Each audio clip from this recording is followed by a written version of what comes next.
Ele tem mais de 80 anos e está entre os homens mais ricos da Bolsa Brasileira.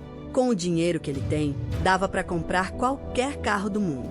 Uma Ferrari, uma Porsche, 10 se ele quisesse. Mas ele não tem nenhum. Perguntaram para ele, certa vez, por que um bilionário recusa um carro de luxo. E a resposta foi de gelar a espinha. Tenho 87 anos, ele disse. Agora eu não tenho mais sonhos. Só tenho pesadelos. Esse homem se chama Luiz Barsi. E 70 anos atrás, ele era um menino pobre, engraxando sapato na rua, num dos bairros mais duros de São Paulo. Então, deixa eu te fazer uma pergunta. Como é que um menino que não tinha nada virou o dono de um pedaço das maiores empresas do Brasil, comprando justamente as ações que ninguém queria? Guarda essa pergunta, porque a resposta pode mudar a forma como você enxerga o seu próprio dinheiro. Fala, pessoal, senta, que essa história é boa. Hoje a gente não vai falar de fórmula mágica, nem de enriquecer da noite pro dia. Muito pelo contrário. Hoje a gente vai voltar no tempo, para São Paulo, pro bairro do Brás, lá no comecinho dos anos 40. Um lugar de imigrante, de fábrica, de gente que acordava cedo e dormia cansada. É ali que começa a história do homem que ia inventar, no Brasil, um jeito diferente de ficar rico. Não com sorte, não com pressa, mas com uma ideia tão simples que quase todo mundo passa a vida inteira sem enxergar. Seja bem-vindo à história de Luiz Barsi. E para você entender o tamanho do que ele construiu, primeiro a gente precisa entender de onde ele veio. Luiz Barsi nasceu em São Paulo no fim dos anos 30, filho de imigrantes. O pai, um espanhol, morreu quando Luiz ainda era bebê, com pouco mais de um ano de vida. Quem segurou tudo foi a mãe, Dona Ida, uma costureira que criou o filho sozinha, na base da agulha e da linha. Não sobrava nada. Faltava quase tudo. Ainda criança, o Luiz já trabalhava. Engraxava sapato, fazia bico, corria atrás de qualquer trocado para ajudar dentro de casa. De dia, trabalho. De noite, estudo. Era assim, sem folga. E é aqui que mora o primeiro segredo dessa história, e talvez o mais importante de todos. A pobreza, para ele, nunca foi vergonha. Foi combustível. Enquanto muita gente nascida no berço de ouro aprendia a gastar, ele, lá de baixo, aprendia uma coisa que dinheiro nenhum compra: o valor de cada centavo. O tempo passou e aquele menino foi parar dentro do mercado financeiro. Virou profissional. Aprendeu, por dentro, como o dinheiro grande se movia. E foi ali que ele percebeu uma coisa que ia definir a vida inteira dele. Quase todo mundo no mercado vivia da mesma correria. Comprar e vender, tentando adivinhar o sobe e desce. Speculação. E quase todo mundo, no fim da linha, se dava mal. Aí o Barsi virou a chave. Ele entendeu que a ação não é um número que pisca na tela. A ação é um pedaço de uma empresa de verdade. E se essa empresa for boa, se ela der lucro e for sólida, ela te paga para ser sócio dela. Todo ano. Para sempre. Isso tem nome: dividendo. E foi com essa ideia simples que ele cravou a frase que virou a marca registrada dele. A bolsa foi feita pro pobre ficar rico, não pro rico ficar mais rico. Pro pobre. Mas entender a ideia é a parte fácil.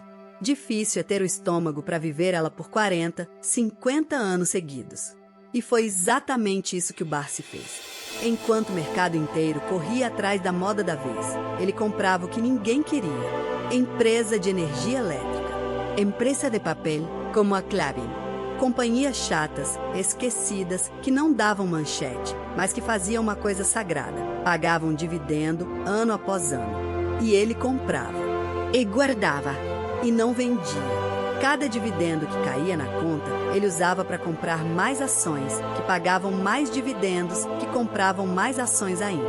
Pensa numa bola de neve descendo a montanha, ficando gigante. Era isso em câmera lenta, década após década. Sem pressa, sem pânico nas crises.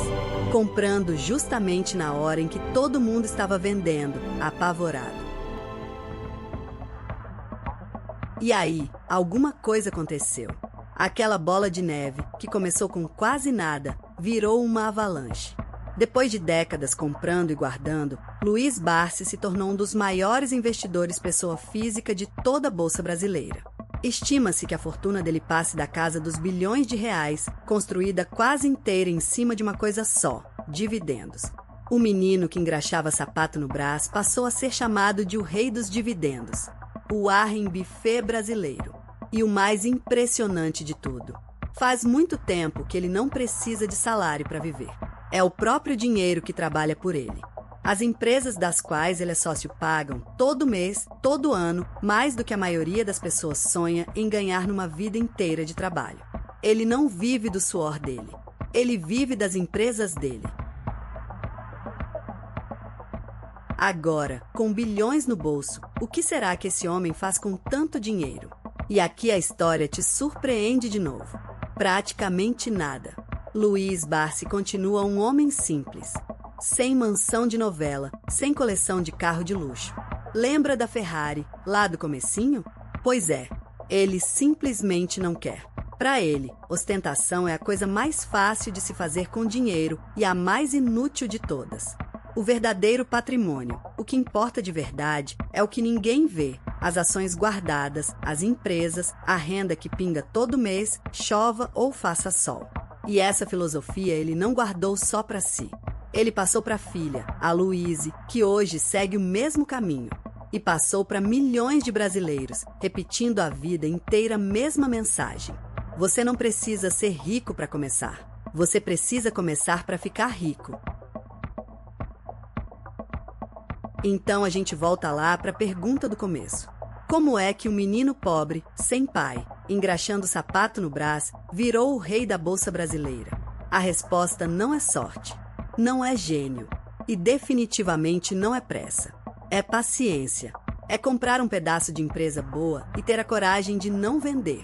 É deixar o tempo e os dividendos fazerem um trabalho pesado, enquanto todo mundo em volta procura um atalho que não existe. Luiz Barsi não ficou rico de repente. Ele ficou rico de verdade. E talvez essa seja a lição mais difícil de engolir, num mundo que quer tudo para ontem. E agora, eu quero saber de você. Você teria paciência de ficar rico devagar, do jeito que o Barsi ficou? Ou você ainda está atrás do atalho? Comenta aqui embaixo, porque eu leio cada resposta. Se essa história te fez pensar, deixa o seu like, manda para aquele amigo que vive querendo enriquecer rápido e se inscreve no Mentes do Mercado, que aqui a gente conta a história de quem ficou rico de verdade. A gente se vê no próximo. Valeu!